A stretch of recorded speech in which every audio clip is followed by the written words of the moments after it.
அனைவருக்கும் வணக்கம். இந்த ஒரு வீடியோ பதிவில் நம்ம எதை பற்றி பார்க்க போகிறோம் அப்படின்னா, இந்தியன் ஆர்மி, அதாவது இந்திய இராணுவத்திலேருந்து 65 short service commission man and 36 short service commission woman இதற்கான 2025க்கான ஒரு நோட்டிஃபிகேஷன் வந்து ரிலீஸ் பண்ணியிருக்காங்க.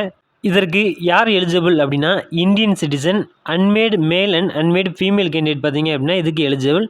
அதாவது திருமணமாகாத ஆண்கள் மற்றும் பெண்கள் பார்த்தீங்க அப்படின்னா இதுக்கு எலிஜிபிள். இதற்கான செலெக்ஷன் ப்ராசஸ் பொறுத்த வரைக்கும் ஃபஸ்ட்டு பார்த்தீங்க அப்படின்னா நீங்கள் அப்ளை பண்ணணும். நீங்கள் ஆன்லைனில் அப்ளை பண்ணோடனே உங்களுடைய அப்ளிகேஷனை ஷார்ட் லிஸ்ட் பண்ணுவாங்க. ஷார்ட் லிஸ்டான கேண்டிடேட் பார்த்தீங்க அப்படின்னா நெக்ஸ்ட்டு உங்களுக்கு எஸ்எஸ்பி இன்டர்வியூ இருக்கும். அடுத்ததாக இந்த எஸ்எஸ்பி இன்டர்வியூவில் செலக்ட் ஆன கேண்டிடேட் பார்த்தீங்க அப்படின்னா மெடிக்கல் எக்ஸாமினேஷன் இருக்கும்.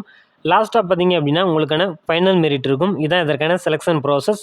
இதன்படி தான் அவங்களுமே ஃபாலோ பண்ணுவாங்க. நேஷ்னாலிட்டியை பொறுத்த வரைக்கும் இந்தியனாக இருக்கணும். அதே மாதிரி Nepal, migrate from Pakistan, Burma, Sri Lanka, west African கண்ட்ரிஸான கென்யா, உகாண்டா இந்த கண்ட்ரி சேர்ந்தவங்க நம்ம நாட்டில் இருந்தீங்க அப்படின்னா இதுக்கு அப்ளை பண்ண முடியும். ஏஜ் லிமிட் பொறுத்த வரைக்கும் SSC tech 65 man and SSC tech 36 woman இதற்கான ஏஜ் லிமிட்டை பொறுத்த வரைக்கும் 20 வயதுலேருந்து 27 வயது வரைக்கும் இருக்கணும். அதாவது 2 அக்டோபர் 1998லேருந்து 1 அக்டோபர் 2005க்குள்ளே நீங்கள் பிறந்திருக்கணும். அப்படி நீங்கள் பிறந்திருந்தீங்க அப்படின்னா மட்டும்தான் இதற்கு எலிஜிபிள்.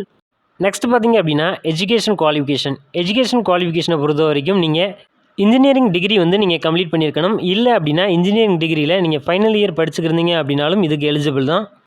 கோர்ஸ் இன்ஜினியரிங் ஸ்ட்ரீமை பொறுத்த வரைக்கும் சிவில். இதில் பார்த்தீங்க அப்படின்னா இன்ஜினியரிங் ஸ்ட்ரீம்ஸ் வந்து civil, building and construction, technology, architecture இதில் மாதிரி கொடுத்துருக்காங்க. அதே மாதிரி அதுக்கு ஈக்குவலான ஸ்ட்ரீம்ஸ்லாம் கொடுத்துருக்காங்க. நீங்கள் செக் பண்ணி பாருங்கள். அதில் டோட்டல் எவ்வளோ வேகன்சி இருக்குது அப்படின்னா 75 வேகன்சி வந்து கொடுத்துருக்காங்க. இது மேனுக்கான வேகன்சி தான். நெக்ஸ்ட் பார்த்தீங்க அப்படின்னா கம்ப்யூட்டர் சயின்ஸ். இதில் பார்த்தீங்க அப்படின்னா computer science and engineering, computer technology, MSc computer, information technology இந்த மாதிரியான ஸ்ட்ரீம் முடிச்சிருந்தீங்க அப்படின்னா அதுக்கான ஈக்குவலண்ட்டான ஸ்ட்ரீமும் கொடுத்துருக்காங்க. இதில் டோட்டலாக பார்த்தீங்க அப்படின்னா 60 வேகன்சி வந்து கொடுத்துருக்காங்க.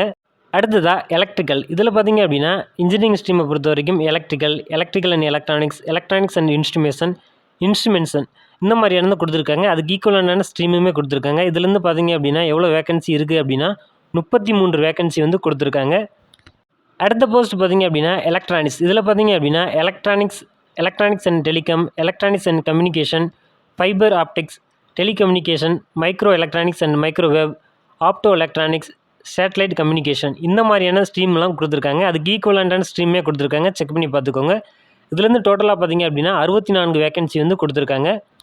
நெக்ஸ்ட் பார்த்தீங்க அப்படின்னா mechanical, production, automobile, industrial and manufacturing, industrial engineering and workshop technology, aeronautical, aerospace இந்த மாதிரியான ஸ்ட்ரீம்ஸ்லாம் கொடுத்துருக்காங்க. இதுலேருந்து பார்த்தீங்க அப்படின்னா 101 வேகன்சி வந்து கொடுத்துருக்காங்க. Plastic tech, remote sensing, plastic இந்த மாதிரியான ஸ்ட்ரீம்லேருந்து பார்த்தீங்க அப்படின்னா 17 வேகன்சி வந்து கொடுத்துருக்காங்க. டோட்டலாக பார்த்தீங்க அப்படின்னா மேன் 65 கோர்ஸ் கமிஷனுக்கு பார்த்தீங்க அப்படின்னா 350 வேகன்சி வந்து கொடுத்துருக்காங்க. நெக்ஸ்ட் எஸ்எஸ்சி டெக் 36 உமன் இதற்கு சிவிலுக்கு பார்த்தீங்க அப்படின்னா 7 வேகன்சியும், கம்ப்யூட்டர் சயின்ஸுக்கு பார்த்தீங்க அப்படின்னா 4 வேகன்சியும், எலக்ட்ரிக்கல்லேருந்து பார்த்தீங்க அப்படின்னா 3 வேக்கண்டும், எலக்ட்ரானிக்ஸ்லேருந்து பார்த்தீங்க அப்படின்னா 6 வேகன்சியும் கொடுத்துருக்காங்க. மெக்கானிக்கலுக்கு 9 வேக்கண்டும் கொடுத்துருக்காங்க. டைப் ஆஃப் கமிஷன், இது என்ன விதமான கமிஷன் அப்படின்னா இது ஒரு ஷார்ட் சர்வீஸ் கமிஷன். அதாவது உங்களுடைய சர்வீஸ் பார்த்தீங்க அப்படின்னா 14 வருடங்கள் தான் இந்த சர்வீஸ் வந்து இருக்கும். இந்த ரெக்ரூட்மெண்ட் மூலிமா ஜாயின் பண்ணுறவங்க பார்த்தீங்க அப்படின்னா ஃபஸ்ட்டே ஆஃபீஸர் ரேங்க்கில் இருக்கக்கூடிய லெஃப்டினன்ட் போஸ்ட்டில் தான் ஜாயின் பண்ணுவாங்க. அடுத்து 2 இயர்ஸ் கழிச்சு பார்த்தீங்க அப்படின்னா கேப்டன், 6 இயர் கழிச்சு மேஜர், 13 இயர்ஸ் கழிச்சு லெஃப்டினன்ட் கர்னல், 26 இயர் கழிச்சு பார்த்தீங்க அப்படின்னா கர்னல் டிஎஸ், அடுத்து கர்னல், பிரிகேடியர் இந்த மாதிரியான ப்ரொமோஷன்ஸ் பார்த்தீங்க அப்படின்னா உங்களுக்கு இருக்கும். சேலரி பொறுத்த வரைக்கும் லெஃப்டினன்ட் லெவல் 10ல் 56,100லேருந்து 1,77,500 வரைக்கும் பே பண்ணுவாங்க. கேப்டனுக்கு பார்த்தீங்க அப்படின்னா லெவல் 10Bயில் 61,300லேருந்து 1,93,900 வரைக்கும் பே பண்ணுவாங்க. இதே மாதிரி ஒவ்வொரு போஸ்ட்டுக்குமே பார்த்தீங்க அப்படின்னா பே லெவல் வந்து கொடுத்துருக்காங்க. மறக்காமல் செக் பண்ணி பார்த்துக்கோங்க. இதற்கு நீங்கள் எப்படி அப்ளை பண்ண முடியும் அப்படின்னா நீங்கள் ஆன்லைன் மூலமாக மட்டும்தான் நீங்கள் வந்து அப்ளை பண்ணுற மாதிரி இருக்கும். அவங்களுடைய அஃபீஷியல் வெப்சைட்டை பொறுத்த வரைக்கும் www.joinindianarmy.nic.in இந்த வெப்சைட்டில் போய் நீங்கள் அப்ளை பண்ணிக்கிற முடியும். இதற்கு எந்த விதமான அப்ளிகேஷன் ஃபீஸும் கிடையாது. நீங்கள் ஃப்ரீயாகவே இந்த அப்ளிகேஷனை அப்ளை பண்ணிக்கிற முடியும். இந்த ஒரு அப்ளிகேஷன் பார்த்தீங்க அப்படின்னா ஜனவரி 7லேருந்து பிப்ரவரி 5 வரைக்கும் ஓப்பனாக இருக்கும் அப்படின்ற மாதிரி சொல்லியிருக்காங்க. இந்த ஒரு அப்ளிகேஷன் பார்த்தீங்க அப்படின்னா ஆல்ரெடி ஓப்பன் ஆயிடுச்சு. நீங்கள் எலிஜிபிளாக இருந்தீங்க அப்படின்னா தாராளமாக அப்ளை பண்ணி ட்ரை பண்ணுங்கள். இது போன்ற தகவலை நீங்கள் தொடர்ந்து தெரிஞ்சுக்கணும் அப்படின்னா நம்மளுடைய சேனலை மறக்காமல் சப்ஸ்கிரைப் பண்ணிக்கோங்க. ஜெய்ஹிந்த். நன்றி, வணக்கம்.